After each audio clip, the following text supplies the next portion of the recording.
Hello and welcome to hobby vlog number 240.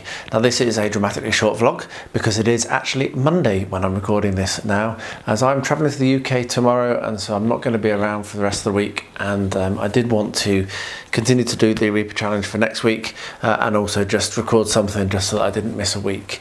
So yeah, short vlog. I will pop on screen now the miniature that I managed to paint in less than 2 days. So Vanja Fire Giant, thanks for voting last week, everyone that did. I had a lot of fun painting this. Can't believe I managed to get it done in such a short amount of time, and I'm pretty pleased with the result as well. If you're not sure what I'm talking about, basically every week I am putting a list on screen, which will be on screen now, of 10 of the Reaper miniatures I own. I've got way too many of them, and they were just sitting in a box not being painted. So this year I'm asking you people, you lovely people, to pick one of that list every week, and I will pick the one that gets the most votes, and then the following week I will paint it. You will be entered into a draw, and once a month I'll be picking a name out for everyone that's voted, and you will get the chance to choose one of those miniatures that I've painted in the previous month, and I'll send it to you free from the Reaper miniature website. Now I don't obviously don't know who won last week's, because as I stand here now it's Monday, and so all the votes are still coming in. I can tell you that currently there's a two-way tie between Wereshark and Laurel Silverhand, so I'm interested as well as to find out who wins, and that will obviously have to wait to be announced next week, and then you'll see me paint it. So you have to wait another week to see who won the one that the vote that's running up until this Sunday. But do get involved, do put your vote on for this coming week as well, and you could be with a chance of winning one of those miniatures. So I think this intro is probably going to be nearly as long as the whole video, so let's get this over with. I will see you again at the end of the video, and thank you very much for watching.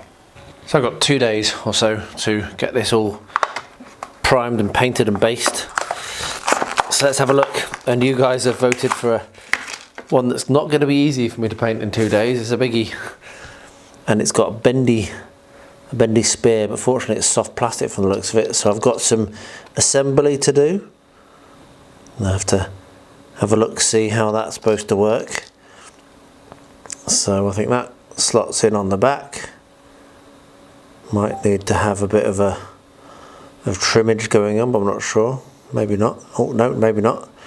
So that slots in like that, and then we've got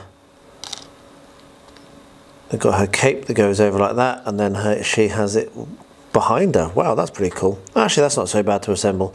I looked at this in the pack and I thought you nasty people getting this when I've got a short week. But hey, it's going to look good.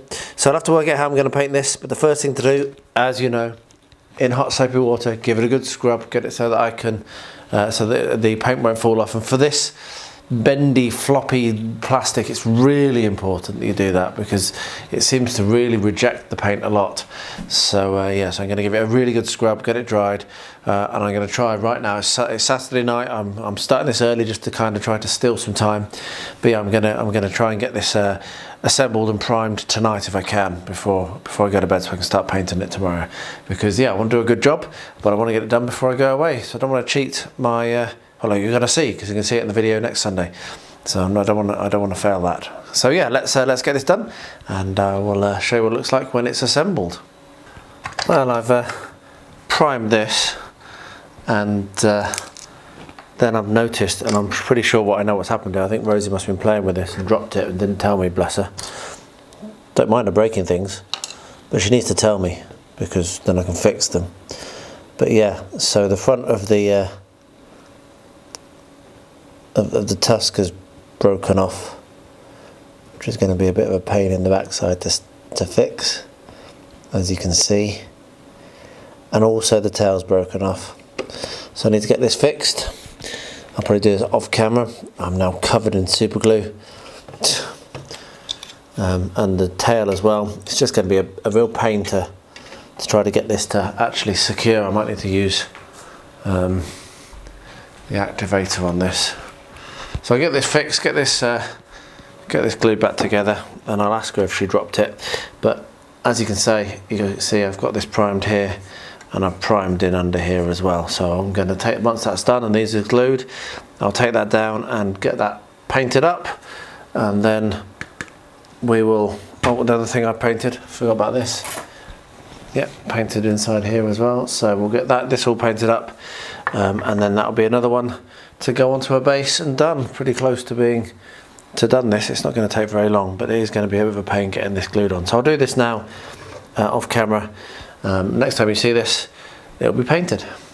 Actually been cleaned, still a bit wet, but I thought I'd just point this out. So I'm actually going to paint this entirely separately and assemble it once it's painted, which is not something I do very often. But the only assembly that I'm going to do is putting her pigtail in, which goes in there.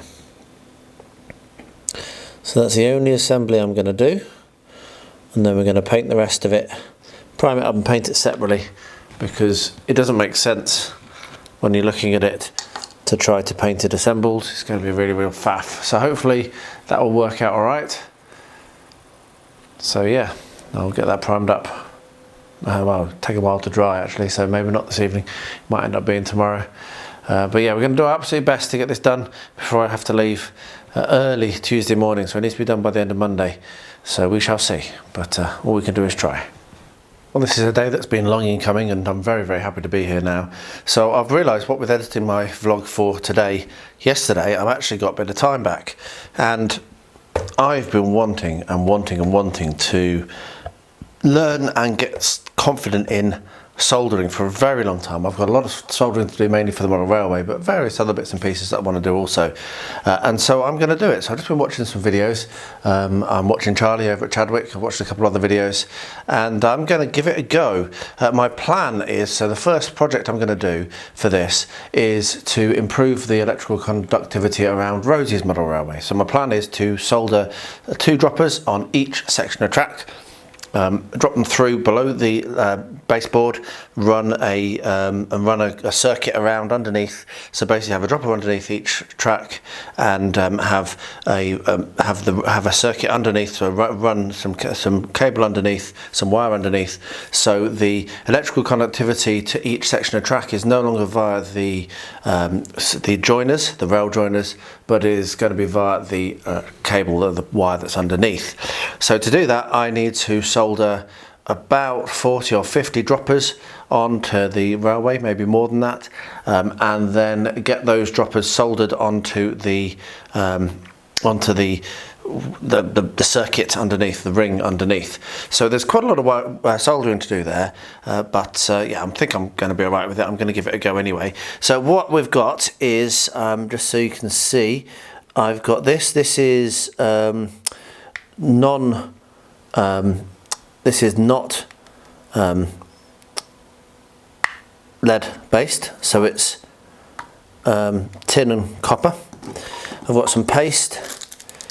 I think all I've got is non-leaded. Actually, maybe this is leaded. Yeah, it may contain lead. It doesn't say what its percentage is. This is my dad's old solder. I did think I had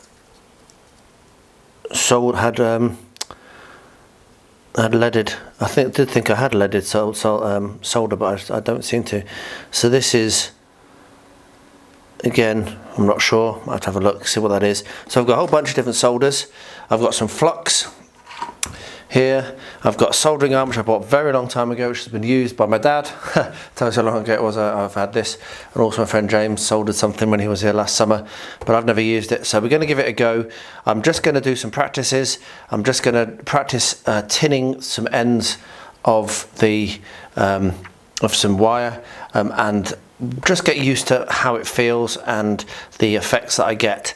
So as I understand it, what we're going to be doing is I'm going to be heating up the bottom of the wire and feeding the solder in from the top, so the wire gets warm, you don't touch the solder to the tip, and then that will then basically make sure that the joint is complete between the wire and the solder. So that's the first thing that I've learned from my videos. I'm going to do a bit of this off camera. I might turn the camera on a bit later, but I'm not going to be filming my first ever attempts. I do that a lot, and it's yeah, I just want to get a little bit more confident. I believe that the biggest difference is that I need to have this turned up quite hot for the non-leaded solder. I may end up ordering some 6040 because I think that's probably what I want to use, but today is just about practicing and understanding the feel of the tool. So yeah, let's see how well this goes. I'll report back in a bit.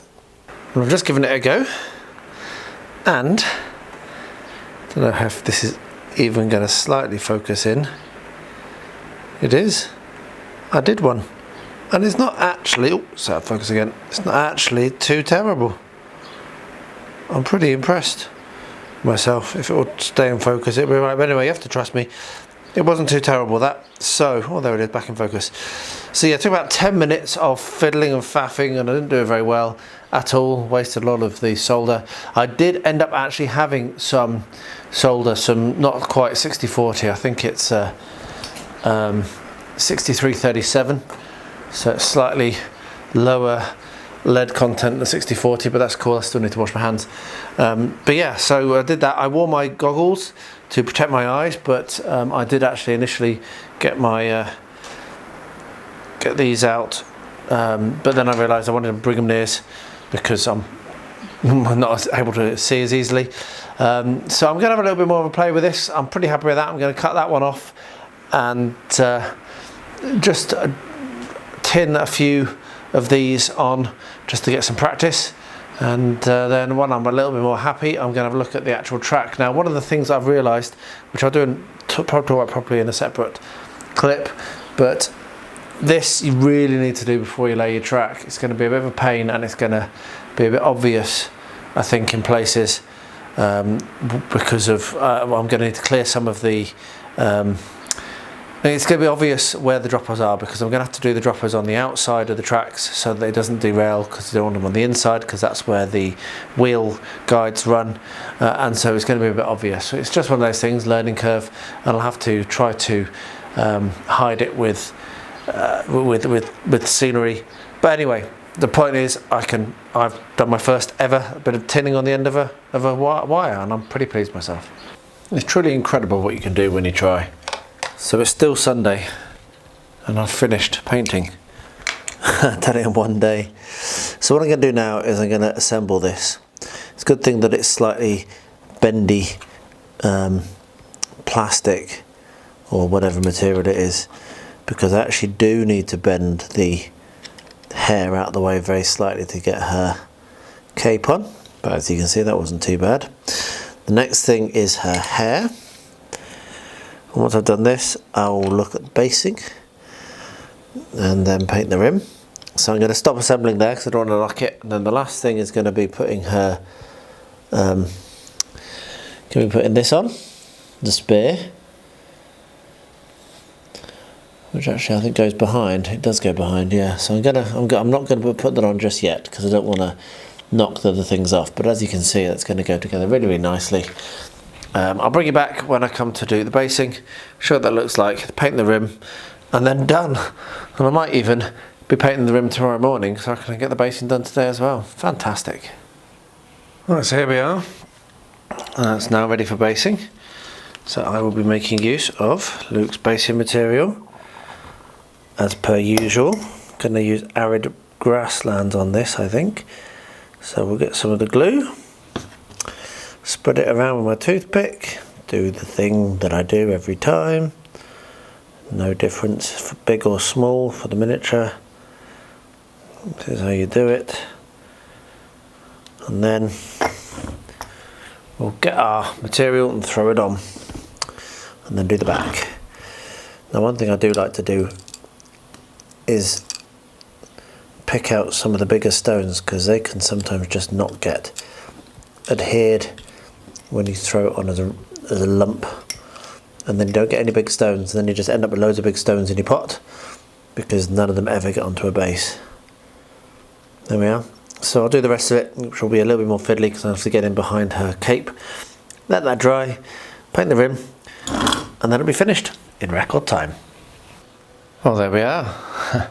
All done and dusted Monday morning, which is good because I need to edit this video today and get it published, so it can publish on Sunday morning, as is usual. But I won't be here, so yeah, very, very short vlog, I'm sure, but productive. I'm really pleased to have got this painted. I wasn't sure that I was going to be able to. Big miniature.